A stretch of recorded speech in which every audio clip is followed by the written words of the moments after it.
Now let us learn addition of more than two vectors.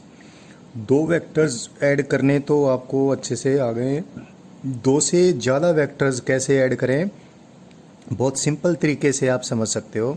Suppose दो से ज़्यादा vectors हैं तो पहले उन सारे वेक्टर्स में से कोई भी दो वेक्टर्स हम पिकअप कर लेंगे, उन दो को ऐड कर देंगे। जो भी वेक्टर एडिशन का हमारे पास रूल बना है उसको यूज़ करके, तो दो वेक्टर्स का जो रिजल्टेंट आएगा उस रिजल्टेंट को हम फिर तीसरे वेक्टर में ऐड कर देंगे।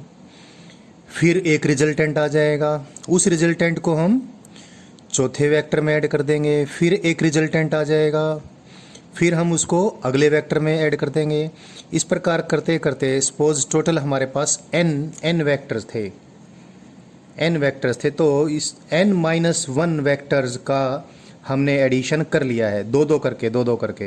तो n-1 वेक्टर्स का जो रिजल्टेंट आएगा उसको फिर जो लास्ट वाला वेक्टर है यानी nवां वेक्टर है उसमें ऐड कर देंगे, तो क्या आ जाएगा, सारे वेक्टर्स का रिजल्टेंट आ जाएगा।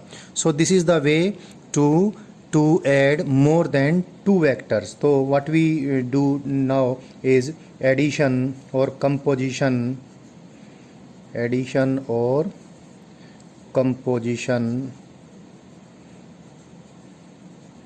of more than two vectors. The way we do it, I told you, the general way is this. But आपको ये लगेगा ये तो लंबा मेथड है और कोई छोटा मेथड भी हो जाए तो बढ़िया है। तो देखिए लर्निंग करते हैं, छोटे मेथड भी हमारे पास आएंगे। बट एक बार ये बात तो ज़रूरी है, ये बात तो आपने समझ लेनी है। यानी अगर चार वेक्टर हैं, एग्जांपल देता हूँ, अगर n की वैल्यू कितनी है, 4 है, तो पहले एक वेक्टर को दूसरे वेक्टर में ऐड कर देंगे। जो रिजल्टेंट आएगा उसको तीसरे वेक्टर में ऐड कर देंगे, जो रिजल्टेंट आएगा उसको चौथे वेक्टर में ऐड कर देंगे।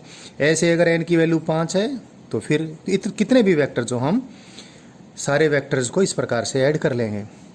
सो इसमें एक बहुत आसान बात बन जाती है। उस आसान बात को मैं अभी आपको समझाता हूँ। मान लिया हमारे पास बहुत सारे वेक्टर्स हैं। एक मिनट में फिर रिपीट कर देता हूँ। How to add many vectors, we just add them together, two taken together.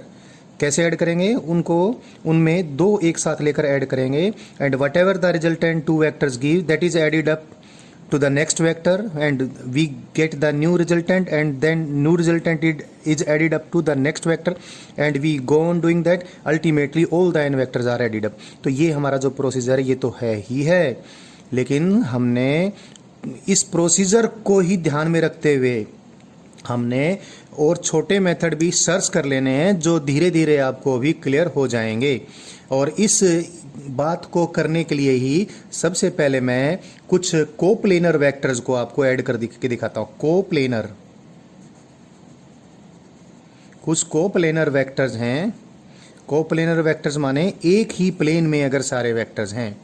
तो सपोज कुछ वेक्टर्स हैं, let the vectors are vector A, ये वेक्टर ए का रिप्रेजेंटेशन है।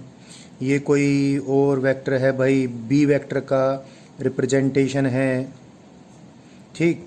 और ये कोई सी वेक्टर का भी रिप्रेजेंटेशन है, और फिर कोई डी वेक्टर भी है, डी वेक्टर का भी हमारे पास ये रिप्रेजेंटेशन है।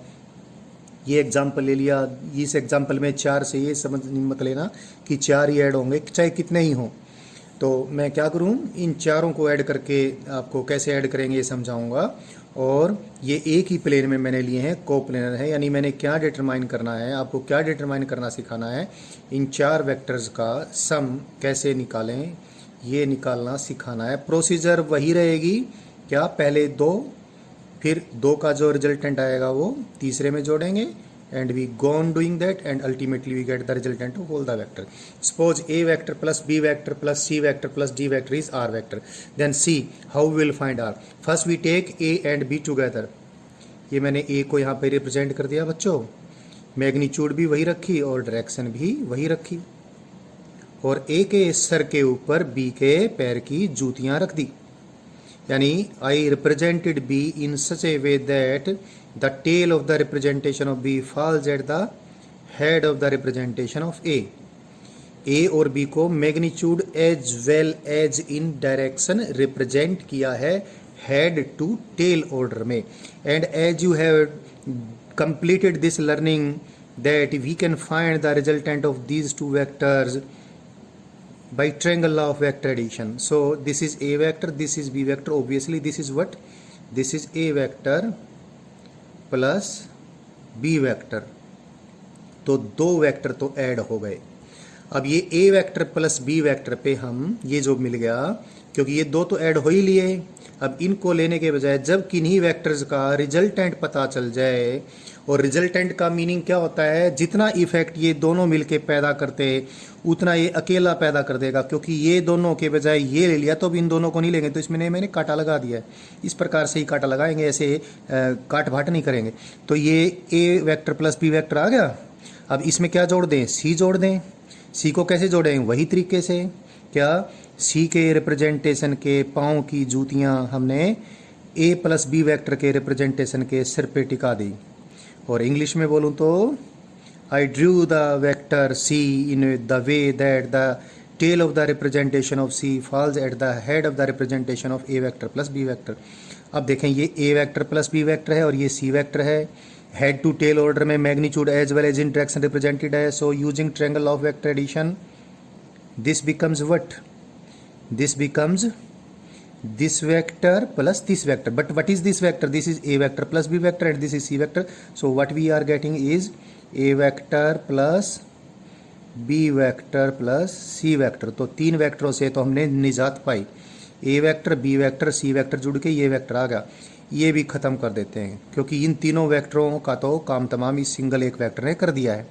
यानी इसको कंसीडर कर लें तो इन तीनों को अब कंसीडर नहीं करेंगे। सो अब क्या करें? एक ही तो बच गया। डी वेक्टर के रिप्रेजेंटेशन की टेल भी A vector plus B vector C vector के रिप्रेजेंटेशन के हेड पे टिका दें। तो ध्यान रखना, magnitude as well as in direction represent करना होता है। सो मैंने डी वेक्टर को उतना ही बड़ा यहाँ पर ड्रा कर दिया उसी के parallel. So this is the representation of D vector and this is the representation of A vector plus B vector plus C vector. Now again the representations are in magnitude as well as in direction in head to tail order, that is the tail of the representation of D falls at the head of the representation of a vector plus b vector plus c vector. So again let us apply triangle of vector addition. So if we apply triangle of vector addition, then this will be the representation. This will be the representation of what? It will be the representation of a vector plus b vector plus c vector plus d vector. And what we get? We get this one is a vector plus b vector plus c vector plus d vector. That is what? This is the resultant of these four vectors. So in this way I have taught you how to add many vectors if they are coplanar. Example में 4 थे, 5 होते, 6 होते तो भी ऐसा हो जाता। अब ये जो बीच के स्टेप हैं इनको एक बार आप ना देखें, please do not see them. मैं इनको कैसे कवर करूं, आप अपने मन में ही इनको कवर कर लें। ये भी ना देखें और ये भी ना देखें। अब आप फाइनल जो रिजल्टेंट है उसको देखें और सारे वेक्टर जो ऐड करने थे उनको देखें। देखें ज़रा, इन चारों वेक्टरों को जिनको मैंने ऐड करना था उनको मैं head to tail head to tail head to tail head to tail order में ड्रा करता ही चला गया, in magnitude as well as in direction. तो लास्ट में हमारे पास क्या बच गया? ए से लेकर डी तक एक इनकम्प्लीट पॉलीगन बच गया। वैसे मैं दिखाऊं मैंने क्या किया, इसको यहाँ दिखा देता हूँ। मैंने जिन वेक्टर्स को ऐड करना था पहले ए को ड्रा किया भाई, कैसे? In magnitude as well in direction. फिर ए के रिप्रेजेंटेशन के हेड के ऊपर बी के रिप्रेजेंटेशन की टेल लगा दी, ये बी का रिप्रेजेंटेशन हो गया, ये ए का रिप्रेजेंटेशन था ही था। फिर बी के रिप्रेजेंटेशन के हेड के ऊपर सी के रिप्रेजेंटेशन की टेल चढ़ा दी, ये सी का रिप्रेजेंटेशन हो गया। फिर हमने क्या किया? डी वेक्टर का भी यही काम कर दिया। क्या? डी वेक्टर के रिप्रेजेंटेशन की टेल हमने सी वेक्टर के रिप्रेजेंटेशन पे चढ़ा दी। तो हमने जिन वेक्टर्स को ऐड करना था, A vector, B vector, C vector and D vector को, हमने क्या उन सभी वेक्टर्स को जो कि एक ही प्लेन में थे, we drew them in magnitude as well as in direction in head to tail order and at last we got an incomplete polygon. अब हमारे पास एक इनकम्प्लीट पॉलीगन बच गई। तो इस इनकम्प्लीट पॉलीगन को जो कंप्लीट करने वाली साइड है, ये कंप्लीट करने वाली साइड, तो ये कंप्लीट करने वाली साइड इन सारे वेक्टर्स का रिजल्टेंट रिप्रेजेंट करेगी in magnitude as well as in direction, but in opposite order. पहले तो ऑर्डर क्या था, head to tail head to tail, अब ऑर्डर क्या होगा, tail to tail head to head. So this is the resultant of all these 4 vectors. The law we get from this discussion, this law is called polygon law of vector addition. What we call it? We call polygon law of vector addition.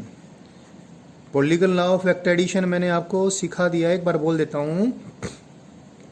If a number of coplanar vectors which are to be added, if a number of coplanar vectors are represented in head to tail order in magnitude as well as in direction, then their resultant vector will also be represented in magnitude as well as in direction by the completing side of the polygon but in opposite order.